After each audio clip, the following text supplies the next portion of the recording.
ایسے ہی خالی شاعرانہ جھوٹ، خطیبانہ جھوٹ. بہت محبت ہے ہمیں خدا سے. کیا محبت ہے؟ خدا نے باپ دیا ہے آپ کو، خدا نے ماں دی ہے، آپ اس کی قدردانی کرتے ہیں؟ آپ تو صرف کسی کمپنی کے ماشاءاللہ وہی سو کالڈ پڑھے لکھے ہو گئے، بغیر علم حاصل کیے پڑھے لکھے ہو گئے، ڈگریاں لے لی، سکلز پیدا ہو گئیں، کچھ مہارتیں، پروفیشنل مہارتیں پیدا کر لی. تو وفاداریاں آپ کی کس کے ساتھ ہیں؟ اس کمپنی کے ساتھ اور اس کے مالک کے ساتھ کہ جہاں آپ ملازم ہیں. نہ باپ یاد رہتا ہے، نہ ماں یاد رہتی ہے، نہ خاندان یاد رہتا ہے، نہ صلہ رحم کی فکر ہوتی ہے. ماں کو آپ نے جو ہے باپ کو وہاں پہنچا دیا جہاں بڑے بوڑھے بزرگوں کے لیے جگہ بنا دی گئی ہے. آپ کیا جانے خدا کی محبت کیا ہوتی ہے؟ آپ کیا جانے محمد اور آل محمد کا عشق کیا ہوتا ہے؟ ایسے نہیں پیدا ہوتا. محبت خدا، محبت محمد و آل محمد نور ہے، اور وہ نعمت ہے جو اللہ چاہتا ہے جس کے دل میں ڈال دیتا ہے. لیکن اس کے لائق بننے کے لیے پہلے یہ ضروری ہے کہ جو فرائض اس نے بتائے ہیں اس کو انجام دیں. ماں باپ اگر اولاد کی قدردانی نہیں کرتے تو گناہ گار ہیں. اولاد اگر ماں باپ کی قدردانی نہیں کرتی گناہ گار ہے. ان رشتوں کا حق ادا کریں، اس کے بعد خدا آپ سے محبت قبول کرے گا.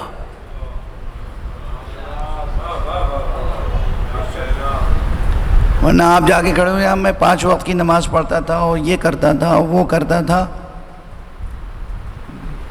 اور اگر ماں باپ سے آپ نے توجہ ہٹا دی، بھائی سے آپ نے رشتہ توڑ لیا، بزرگوں کا احترام نہیں کیا، کوئی نہیں، آپ کا خاندانی نہیں ہے، خون نہیں ہے، ایک بوڑھا بزرگ ہے اور آپ اس زعم میں ہیں.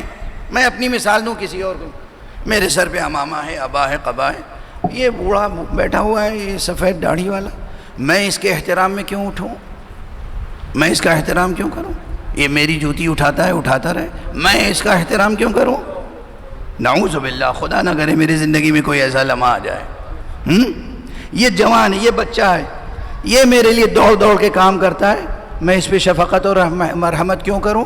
میں اس رعونت میں رہوں، غرور میں، تکبر میں کہ اس کو تو کرنی ہی ہے میری خدمت. میں علامہ صاحب ہوں، سبحان اللہ، علامہ صاحب ہیں تو آپ کے سامنے انسانی اقدار نہیں آئیں.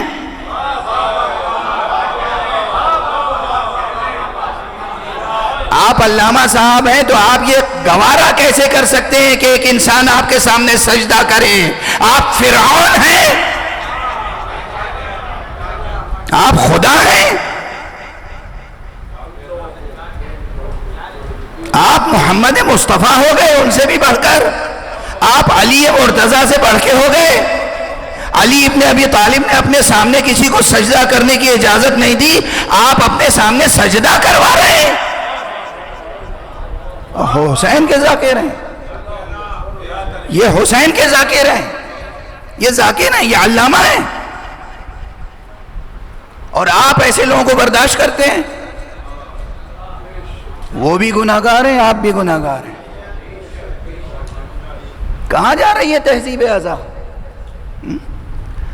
پیغمبر کا ارشاد ہے، ماں باپ کی عظمت اپنی جگہ، بھائی کی عظمت اپنی جگہ، بیوی کی حیثیت اپنی جگہ، شوہر کی حیثیت اپنی جگہ.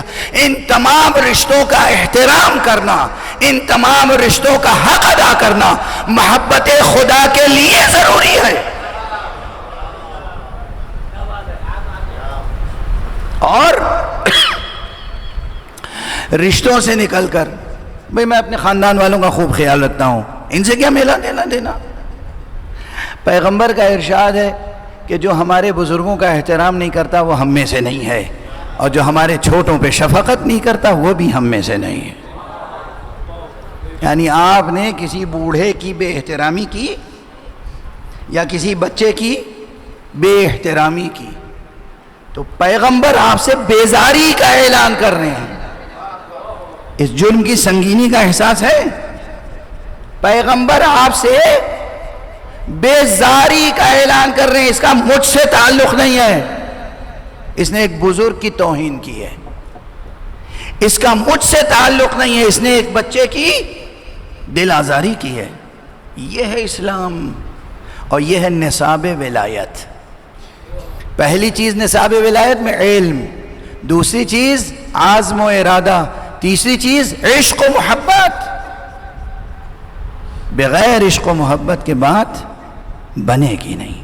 ہاں جب عشق میں علم بھی ہو، معرفت بھی ہو، ارادہ بھی ہو، عزم بھی ہو، محبت بھی ہو، عشق بھی ہو، تب آپ انتخاب معصوم کی فہرست میں آ سکتے ہیں. خدا ہم سب کو توفیق عطا فرمائے. بس آج پڑھنا کچھ اور تھا، لیکن میں یہ سب باتیں عرض کرتا چلا گیا. انہی کو توفیق توبہ بھی نصیب ہوتی ہے جن کے اندر یہ چیزیں ہوں. آپ پڑھتے ہیں نا، اکثر سنتے ہیں حضرت حر کا قصہ، زہیر کا واقعہ. زہیر ابن قین کہا جاتا ہے عثمانی تھے. عثمانی یعنی امام حسین کے مخالف کیمپ میں تھے، حضرت علی کے مخالف کیمپ میں تھے، مگر علم تھا، عزم تھا، محبت تھی، ایک ثقافتی شخصیت تھی، ایک مہذب انسان تھے، دور تھے دنیاوی لحاظ سے. تو امام نے انتخاب خود کیا، دیکھا اور سب چیزیں ٹھیک ہیں تو یہ زمین نم ہے، زرخیز ہے، ایک چشم کرم فرمائی، ایک توجہ فرمائی، ایک حسن التفات معصوم نے زہیر کو جہنم سے نکال کے جنت کا مستحق بنا دیا.